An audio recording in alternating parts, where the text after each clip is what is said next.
Hey there, it's a beautiful fall morning. It's the day after Halloween. Halloween is always that time of year, to me, where the weather just changes here in North Carolina.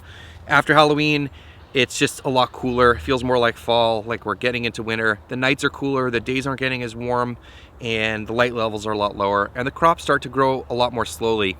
And so these are things we have to remember, but it's easy for me to remember for Halloween because it's just an easy thing to remember, and we're here, so that's happening.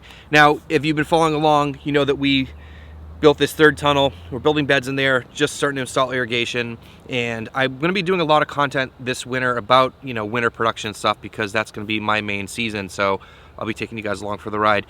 A big part of growing in general is irrigation and having good systems in place so that your crops get the water that they need.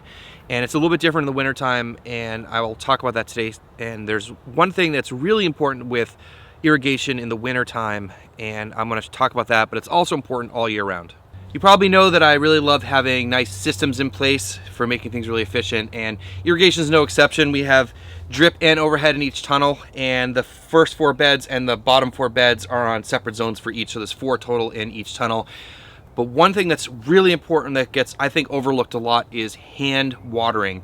Now, I've talked about this in previous videos. I especially use it for when I'm direct seeding crops because, if it's mostly drip irrigation, then you're not going to get a good germination. And I like to just actually watch the beds, feel the soil, and water accordingly, because sometimes you need to put a little bit more water on the beds you're direct seeding than the beds right next to it, unless you're doing whole blocks at a time, but I don't have that luxury. And one thing that's been really helpful is just having a hose that's easy to bring to where you need to. And so I've talked about this before, but I want to show you what we have now and what we're going to be working on today. I'm standing here between the compost bins and the tools, and you probably know that I'm kind of a minimalist when it comes to having tools on the farm. I try to keep the selection as small as possible because it keeps down the clutter and also makes your life easier because there's less decision when you go to grab a tool. You just have the right tool. And so I really want to keep the things around that are going to be really important and valuable and are useful on the farm. So in terms of irrigation and hand watering, this tool right here has been awesome. And this is the Hoselink garden reel system. This is the 82-foot version. This video is sponsored by Hoselink, but I want to say that I only keep tools around on the farm that I actually use and recommend, and I've been really honest with you guys about that. You guys will probably remember when we put this in a long time ago, and I want to give you a little bit of an update because I still use it pretty much every day, and I absolutely love it. And today, we're going to be putting in a second one at the bottom between tunnels 2 and 3. This has been able to let me water everything in the first 2 tunnels by hand because it's 82 feet. I can just reach the ends of the beds. But now with the third tunnel, this is not going to cut it. This is not going to reach the bottom of the third tunnel. So we're actually going to put a second one of these in at the bottom, and that's what we're going to be doing today.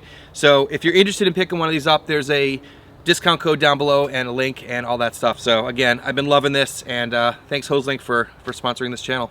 Down here below tunnels 2 and 3, and this is where we're going to be installing that second Hoselink system. We don't have a structure here to attach it to like we do up there with the compost bins. So Gene's working on putting a structure in here. We're using these cool metal post things that we can put 4x4s in. We're going to build a little structure. We're going to be able to attach the Hoselink to, and we're going to run the irrigation line to to plumb that in between tunnels 2 and 3 and just run it back to the main line that goes right at the end of the tops of the tunnels.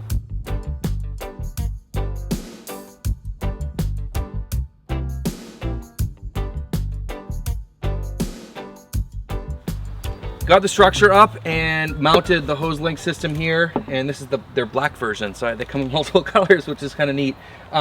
This feels really strong and solid. It's a little wiggly, but it's not going to come down. And if I'm concerned about the wiggle, we'll add another support or something. So this is going to be fantastic. Hopefully this fence will be gone at some point, but right now it's just keeping the animals out, which I mentioned in a previous video. So now we got to do all the plumbing. We're going to run a line from the main header down between tunnels 2 and 3 and hook it up here, just kind of like we did with the other one. Put a little spigot in and everything, and we're gonna put a drain valve in. So I'll show you all that once we get it done. Now that we got the structure done and got the Hoselink mounted, we got to get water over there. So I'm right now between tunnels 2 and 3 at the top of the tunnels, and maybe you remember if you've been watching a lot of old videos, but we ran a main header that goes down through here just past all the tunnels, and this is where we tee off of everything to set up the the drip and the overhead and all that stuff. So this right here is that main line, and we're just going to put a T in here, and we're going to run a 100-foot or just a little bit more than 100 feet of irrigation line down through these 2 tunnels to over there, and so we can hook that up. So that's what we're gonna do, is we're gonna cut this line, put a T in here, and then we should be able to run water down to the other Hoselink. Got the plumbing all done, and no leaks, so that's good. Let me show you this. So this is the T that I was talking about. This is the main line that runs here. We just used a barbed T with hose clamps, and this is all 3/4 inch irrigation line, and this runs down between tunnels 2 and 3 down the end. So let me show you how we hooked up everything down there. All right, we're down the end here, and the Hoselink is all set up and installed and working great. And I just want to show you some of the connections that we have going on here. So first of all, this is the main line coming down here, and what I did is we put a T and a ball valve on the end there, and that's so that we can drain this out. This is the lowest point, and we like to put these in wherever we can so it's easy to drain them for winterizing and stuff and flushing lines and things like that. So we just put that in now. We're gonna have to be doing a couple more of these kinds of projects around the farm to make it easy to drain lines, because we're gonna start getting freezes pretty soon. Line comes up here and then goes to, we just have like a, I know this is kind of an unconventional and weird setting here, but basically a spigot with a garden hose on it and a barb on this side so that we can just attach that, and this runs over to the Hoselink. So there you go. Got this all installed, really happy. Now we can water anything, anywhere, anytime. One other thing I want to point out about irrigation in the wintertime is that I generally don't even use the overhead and the drip in the winter because it's just not needed.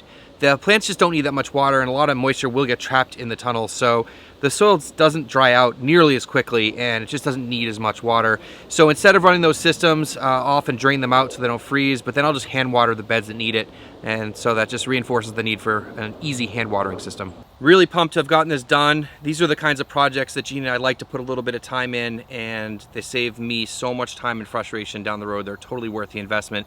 This is something that we've wanted to do for a long time, but we didn't really have the need to until the third tunnel was set up. But now we're setting that up, so we have this in here. And we call these things farm luxuries. These are like the little things that just make your job easier, that save you time, that maybe put a smile on your face when you pick up a tool or use a system. And I can't underestimate the importance of being able to hand water if it's just your backyard garden, raised beds, you know, small farm, things like that. If it's a hassle to pull a hose out, or you're going to cause damage to crops or things like that, or you just put it off, you know, your crops are going to suffer, or you may not get the same germination. So it's super important you do that. And hopefully you guys will be taking the time this winter to work on some of those projects, put in some farm luxuries for next season so that you can run a little bit smoother. And you know, I'm a part-time farmer, so anything I can do to save time, lower my frustration level, or you know, just get things done quicker and easier, I'm a huge fan of. And there's a lot of things like that you could be walking around the farm and think about for yourselves.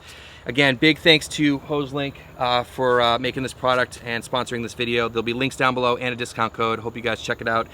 As I said, I am using these on my farm and I like it so much I put a second one in, so very, very cool.